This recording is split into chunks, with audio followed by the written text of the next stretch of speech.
merong isang sundalo, no? Merong isang sundalo ang sinasabi, mga boss chief mo, sir, ay tama na, sobra na, nagbibitaw na siya o ayaw niya nang sumuporta kay Pangulong Bongbong Marcos. Di ba? May isang sundalo. Ngayon, syempre, bilang isang pokis, mga kababayan, hindi ito. Bilang isang pokis, no? Opo, yun lang po yung apelido, hindi po bastos yung ibig ko sabihin. Yun yung apelido.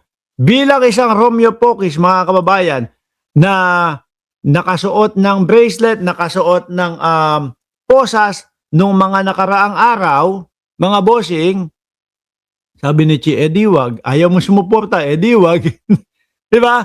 Bilang Pokis, puro bilang Pokis. Siyempre matutuwa yan. Magkakaroon ng pag-asa. Naku, eto na, isa-isa na ang nagbibitawan. Yung mga kabaro ko o yung mga AFP, yung mga active, no? Ito, may post. Romeo V. Pokis, no? Sa labas po ng kulungan, itinipe to. Dahil po nakalaya at nakapag-bail na ng 48,000. Pero, hindi pa din masaya. Masakit pa din ang ulo niyan. Bakit to? Hindi pa naman po tapos yung, yung kaso. At may mga hearing pa po yan, no? At doon sa kanyang video na nakita ko at araw-araw kong tinitingnan, talagang ako po sigurado na malamang 80% na makulong itong si Romeo Pokis dahil po doon sa inciting to sedition, paghihimok ng taong bayan at paghimok doon sa mga AFP, lalo na kay General Bronner, no? Na tumanggal ng suporta kay Pangulo. Sabi dito, Romeo Pokis, AFP Colonel, public withdraw support from President Marcos Jr. citing lost moral ascendancy. Isa lang naman yan. Di ba? Kapag Ginaldo, Quezon City, a senior officer of the Armed Forces of the Philippines has issued stark public declaration withdrawing his personal support for President Ferdinand Bongbong Marcos and questioning his moral authority to lead. Same sila ni Pokis. Ano, di ba ganyan? Sabi ni Pokis nung nandoon siya sa kanyang interview, hindi karapat-dapat na mamuno ang ating presidente kasi siya ay napatunayang bangag, siya ay napatunayang addict daw po ang Pangulo. Kahit wala naman po silang maipakita ebidensya. Ganon daw ho, mga kababayan. Same ni Pokis ito, mga bossing. Ngayon, no, syempre lumabas na ho sa iba't ibang mga balita yan. Eto na ho, mga kababayan. Malaki ba bayad ni Pulong kay Pokis po? Ewan ko.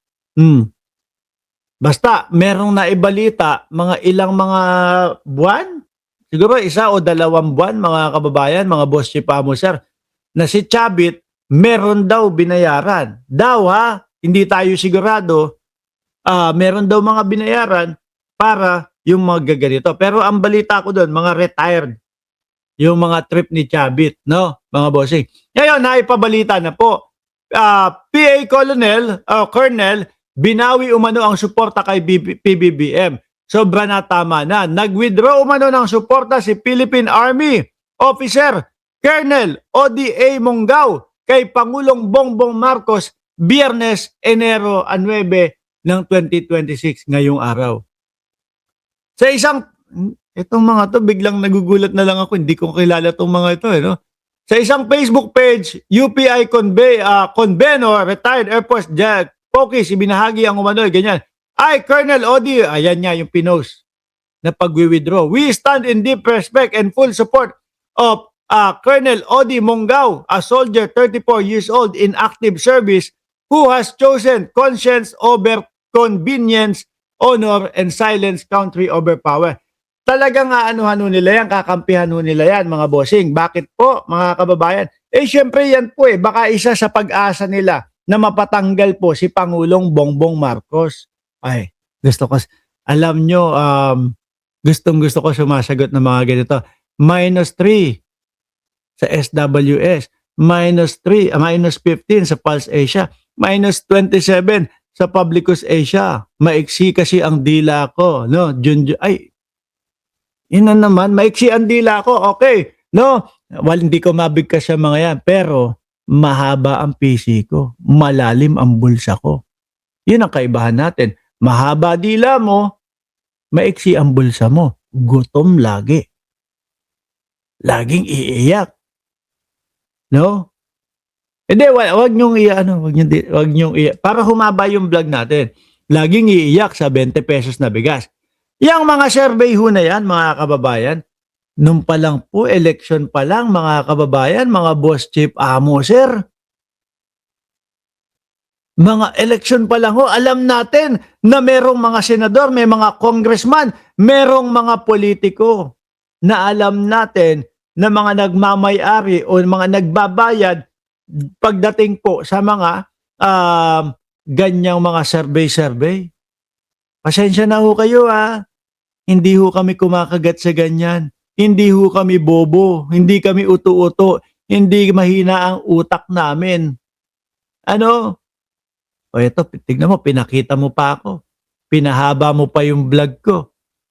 Hindi mahina, hindi bobo ang mga sumusuporta o ang ibang mga Pilipino na, oy, si Sara Duterte,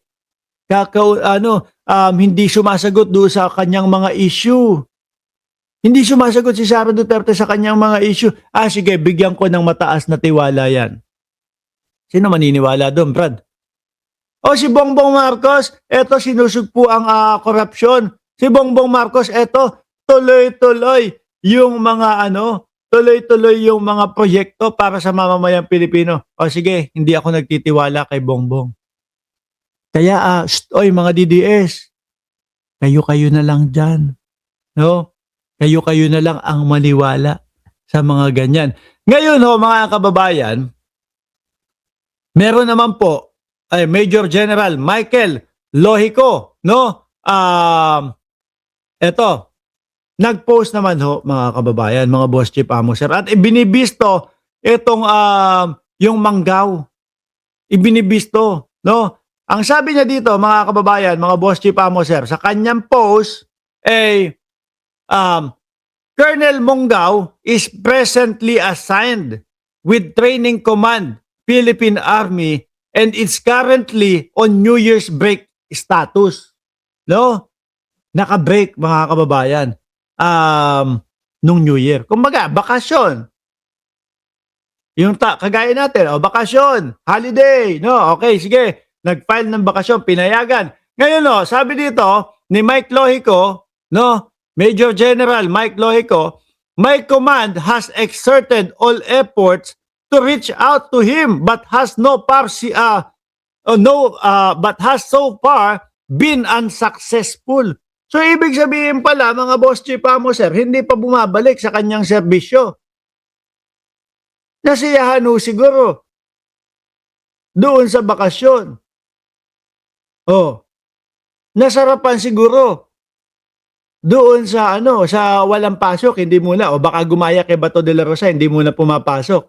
'Di ba? Awol ang tawag diyan kapag kayong lumiban ka nang hindi ka nagpapaalam. Pagka umabsent ka nang hindi nagpapaalam. Awol ang tawag diyan, mga bossing. 'Di ba? Ngayon, basahin pa natin. Effective last night. No? I have relieved. Last night, 8. 9, nung nagsalita nung nagsabi na magtatanggal ng suporta kay Pangulong Bongbong Marcos. Kagabi, nirelieve niya etong si Manggao. I have relieved him from his post as Commander Training Support Group and is now placed attached an assigned office of the Commander Training Command. So, ganyan, mga bossing, no? Investigation is underway to determine possible administrative and legal charges that may be imposed upon him in relation to his online statement. Nonetheless, we are still reaching out Colonel Manggao so that we may extend to him emotional support.